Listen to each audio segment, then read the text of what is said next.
అన్ని రకాల అప్పులు కూడా లెక్కేసుకున్నా కూడా including payables to power generators అటువంటివి కూడా కలుపుకున్నా కూడా కేవలం 7,48,000 మాత్రమే ఉండడం వాస్తవం అయితే ఈ మాదిరిగా తప్పుడు లెక్కలు చెప్పడం ధర్మమేనా? ఇన్ఫ్యాక్ట్ రాష్ట్రానికి సంబంధించిన ఆర్థిక వ్యవహారాలకు సంబంధించిన విషయాల మీద కేంద్ర ప్రభుత్వం రిలీజ్ చేసిన economic survey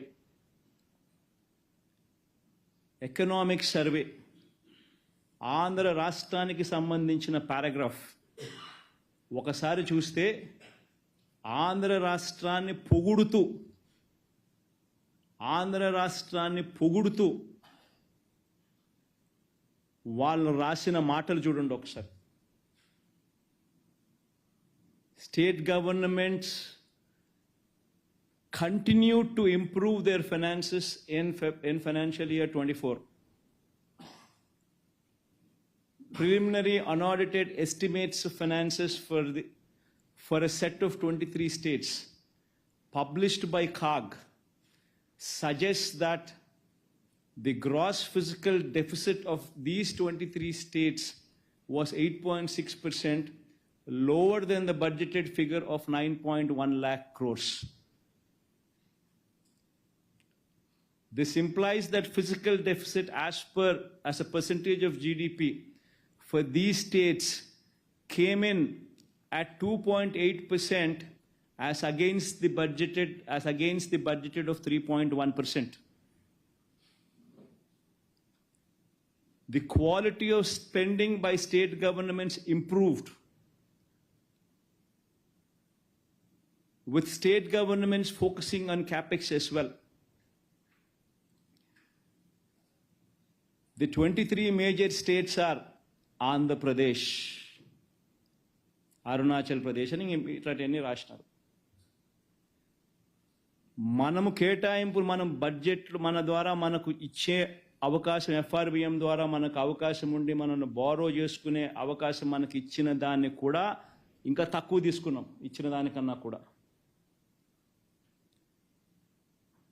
direct benefit transfer లాంటి గొప్ప కార్యక్రమాలు మనం చేసినాం కాబట్టి మన రాష్ట్రాలు ఏదైతే మన రాష్ట్రం ఏదైతే ఉందో దాన్ని పొగుడుతూ కూడా రాసినారు. క్వాలిటీ గురించి కూడా quality of spending by state governments improved అని కూడా కితాబ్ ఇచ్చినారు. ఒకసారి రాష్ట్రానికి సంబంధించిన మార్చ్ 2024 దాకా ఇది this is data from RBI, అంతే కదా కృష్ణ?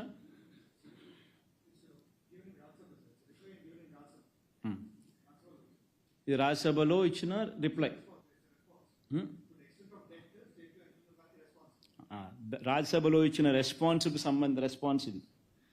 దీంట్లో ఆంధ్రప్రదేశ్ డెట్ ఎంత అని చెప్పి మార్చ్ 2024 దాకా చూస్తే 4,85,000 కోట్లు. నేను ఇంకా జూన్ వరకు తీసుకున్నా కాబట్టి ఇంకా పెంచిన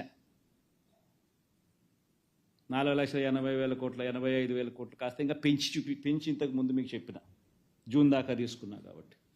కానీ వాళ్ళు ఇచ్చిన స్టేట్మెంట్లోనే 4,85,000 మాత్రమే అని ఉంది. మరి ఎక్కడి నుంచి వస్తూ ఉండే ఈ నెంబర్లు? 10 లక్షల కోట్లని ఒకరితో చెప్పిస్తారు, ఒకరితో చెప్పిస్తారు, 14 లక్షల కోట్లని ఆయన అంటాడు, ఇంకొకరితో రాయిస్తారు.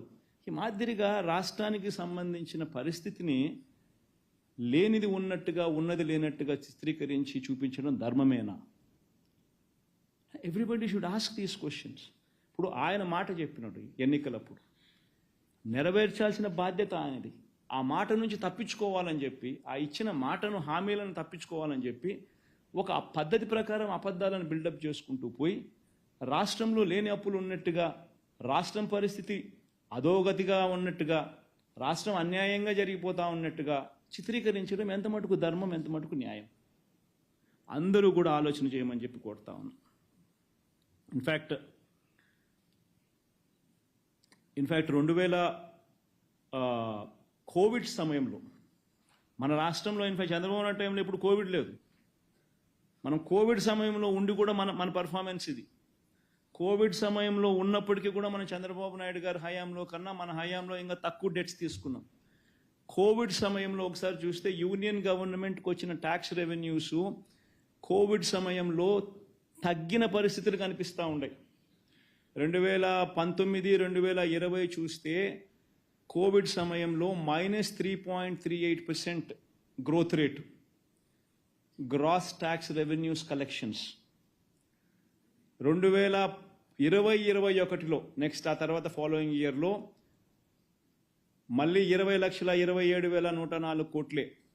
అప్పటికి 0.85% పెరుగుదల growth rate in gross tax revenues. మామూలుగా చూస్తే చంద్రబాబు నాయుడు గారు అధికారంలో ఉన్నప్పుడు అధికారంలో ఉన్నప్పుడు కానీ జగన్మోహన్ రెడ్డి సంబంధించిన కోవిడ్ టైం తీసేస్తే మామూలుగా గ్రోత్ రేట్ అనేది ఖచ్చితంగా 18%, 17% ఆ రకంగా గ్రోత్ రేట్ ఉంటుంది గ్రాస్ ట్యాక్స్ రెవెన్యూస్ కలెక్టెడ్ అనేది. అటువంటిది 2 సంవత్సరాలు కోవిడ్ వల్ల కేంద్రానికి రావాల్సిన గ్రాస్ ట్యాక్స్ రెవెన్యూస్ 2019-20లో -3.38%, 2020-21లో 0.85% గ్రోత్ రేట్ మాత్రమే నమోదైన పరిస్థితి. అటువంటి పరిస్థితిలో దాని ఇంపాక్ట్ ఏమిటో తెలుసా? రాష్ట్రానికి వచ్చే డెవల్యూషన్స్ తగ్గుతాయి. రాష్ట్రానికి వచ్చే డెవల్యూషన్స్ చంద్రబాబు నాయుడు గారి హయాంలో రాష్ట్రానికి 3.72% షేర్ ఆఫ్ జిఎస్డిపి రాష్ట్రానికి వస్తే మన హయాంలో షేర్ ఆఫ్ డెవల్యూషన్స్ రాష్ట్రానికి వచ్చింది జిఎస్డిపిలో కంపేర్ చేస్తే కేవలం 2.92%.